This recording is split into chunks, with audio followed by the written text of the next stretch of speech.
As social organizations, event planning is an important part of what we do.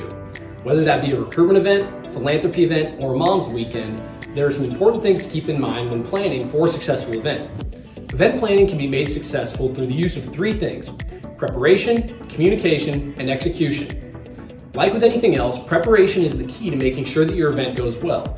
It's important for the person taking lead on the event to create a plan of action and form a committee that will help see that through.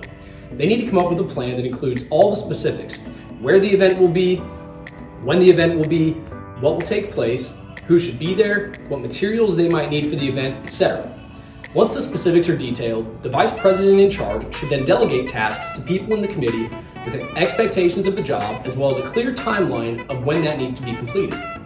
After preparation, it's important that the full plan be communicated to the chapter and those relevant outside of the chapter.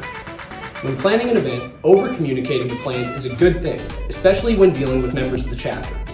The vice president in charge of the event needs to communicate both verbally and through writing to the chapter with expectations clearly outlined. Additionally, it is important to communicate all the relevant information to the public and potential attendees to an event so that there is no confusions for guests on the day of the event.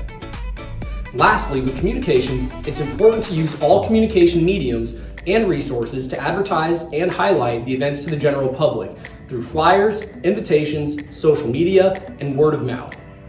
The final step to a successful event is the execution. Through the proper preparation and communication, this should ultimately be the easy part. On the day of the event, it is important for the vice president to remind everyone with individual responsibilities of the expectations of their tasks. They also need to make sure that they are the point of contact for people both in the chapter and outside of the chapter for questions and to deal with any complications. Lastly, a pro tip for the day of the event is for the VP to make a master timeline of the day of the event for when things need to be done and when they need to be cleaned up. Having this master timeline for the day will help keep the VP on task and for the chapter to be aware of how the event will unfold.